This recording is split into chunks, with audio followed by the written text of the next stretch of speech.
Hi students, இன்றைக்கி டேவோட importance என்ன தெரியுமா? இன்டர்நேஷ்னல் மேத்தமேட்டிக்ஸ் டே. ஆக்சுவலி இதை பை டேன்னு சொல்லுவாங்க. பை டேவோட இந்த மார்ச் 14th கனெக்ட் ஆகிறதுனால இதை இன்டர்நேஷ்னல் மேத்தமேட்டிக்ஸ் டேவாக செலிப்ரேட் பண்ணுறாங்க ஆல் ஓவர் த வேர்ல்ட். ரைட்டா? எதுக்கு நாம் செலிப்ரேட் பண்ணணும்? ஒவ்வொரு day, Gandhi Jayanti, children's day, teachers day, நமக்கு ஒவ்வொன்றுத்துக்கும் ஒவ்வொரு ரீசன் இருக்கிற மாதிரி இதுக்கும் ஒரு ரீசனால் தான் செலிப்ரேட் பண்ணுறாங்க. ஏன்னா எவ்ரிடே நம்ம மேத்தமேட்டிக்ஸ் நம்ம லைஃப்பில் இருக்குது, அதை ஹைலைட் பண்ணணும்.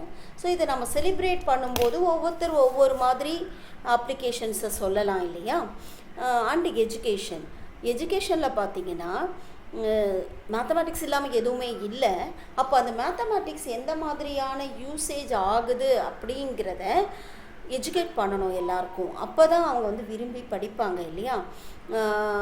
They can use also main அது. அப்புறம் செலிப்ரேட், ஒரு சந்தோஷம், பியூட்டி எங்கெங்கெல்லாம் இருக்குது, மேக்ஸ் இதிலெல்லாம் அப்ளை ஆகுது. நேச்சர், ரியல் லைஃப், ஒரு ஃப்ளவர் எடுத்துக்கிட்டோன்னா அதுலேருந்து, வீடு டைல்ஸ் எடுத்துக்கிட்டோன்னா அதுலேருந்து எங்கெங்கெல்லாம் அந்த மேத்தமேட்டிக்ஸோட அழகு இருக்கோ அதெல்லாம் நம்ம ரசிக்க தெரியணும்.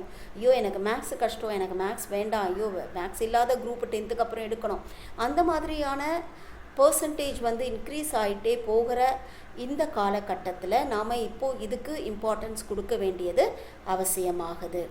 ரைட்டுங்களா? இதை யார் இந்த ஒரு க்ரைட்டீரியாவை ஃபிக்ஸ் பண்ணி ஆரம்பித்தாங்க அப்படின்னா UNESCO 2019 இதை ஆரம்பித்தாங்க.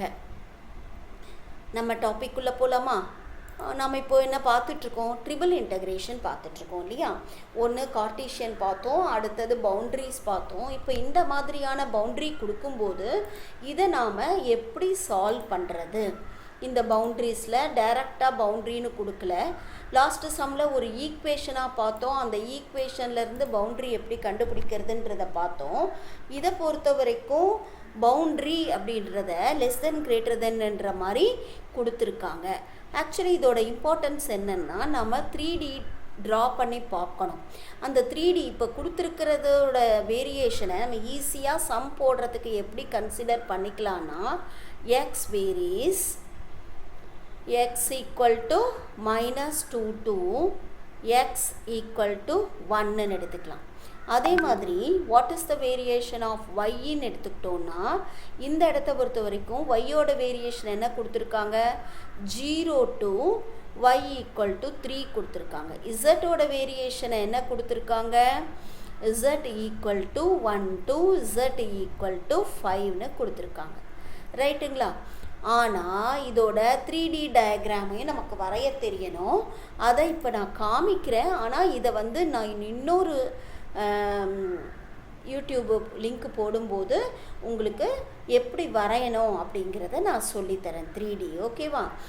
ஜஸ்ட் இப்போது லாஸ்ட்டு ப்ராப்ளத்தில் நம்ம எப்படி ஐடென்டிஃபை பண்ணோம் கொடுத்துருக்கிற ஈக்குவேஷனை வச்சு, அதுக்குமே நான் ட்ரா எப்படி பண்ணணும்னு சொன்னேன்னா நீங்கள் ட்ரா பண்ண முடியும் படத்தை. இப்போது இதுக்கு நாம் சம்மோ வேல்வேட் மட்டும் பண்ணிடலாம். இன்டெக்ரல் ஓவர் கொடுத்துருக்கிறது triple integral. The function is x² y z dv. So what is that dv? வால்யூம்னு நமக்கு தெரியும். Apart from that the dv is nothing but dx dy dz. Order may be change. Order நம்ம எப்படி வேணாலும் change பண்ணிக்கலாமா அப்படின்னு கேட்டால், எந்த இடத்துல சேஞ்ச் பண்ணலான்னா, எப்பெல்லாம் நமக்கு கான்ஸ்டன்ட் வேல்யூஸ், டபுள் இன்டெக்ரல்லையுமே அதை பற்றி நாம் எக்ஸ்பிளைன் பண்ணியிருக்கோம். கான்ஸ்டன்ட் லிமிட்ஸாக கிடைக்கும்போது, கான்ஸ்டன்ட் லிமிட் வேல்யூ நமக்கு இருக்கும்போது பவுண்ட்ரிஸ், இந்த ஆர்டர் சேஞ்சுங்கிறது டசன்ட் மேட்டர். இந்த ஆர்டருங்கிறது எப்படி வேணால் மாறலாம். ஆனால் ஒன்ஸ் நாம் லிமிட் ஃபிக்ஸ் பண்ணிட்டோன்னா மாற்றக்கூடாது. சரியா? இப்போது இந்த இடத்த பொறுத்த வரைக்கும் அவன் எக்ஸ் வேரியேஷன் எவ்வளோ கொடுத்துருக்கான்? ஃபஸ்ட்டு எக்ஸ்ன்னு இருக்கிறதுனால ஃபஸ்ட்டு எக்ஸ் எழுதலாமா? -2 to 1. அடுத்தது what is the variation of த y? 0 to 3. அடுத்தது what is the variation of z?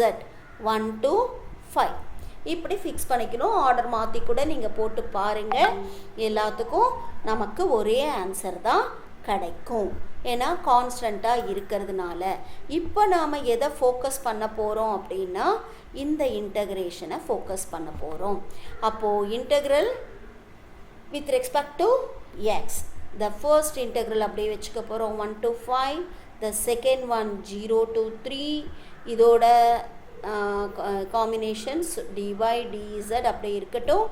இப்போ கொடுத்துருக்கிற function with respect to x பண்ணுறதுனால yz கான்ஸ்டன்ட். அப்போ எக்ஸ் ஸ்கொயரை பண்ணும்போது x cube by 3, the lower limit is -2, upper limit is 1. இதை substitute பண்ணுவோம். 1 to 5, 0 to 3, yz is the constant. So what about the upper limit?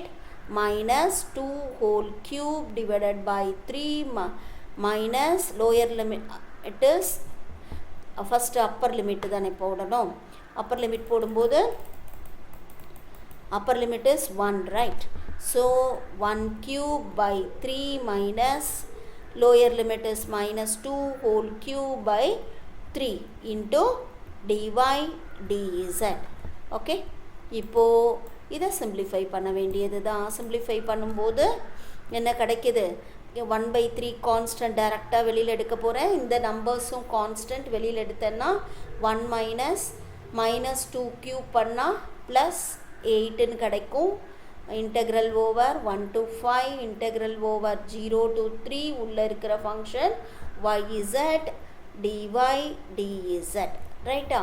இப்போ நாம் concentrate பண்ண போகிற இன்டெக்ரல் எதுனா இந்த பார்ட் ஆஃப் த இன்டெக்ரலை நாம் கான்சன்ட்ரேட் பண்ண போகிறோம். தட் இஸ் இங்கே என்ன வந்துடும்? 8 + 1 9/3, இன்டெக்ரல் ஓவர் 1 to 5.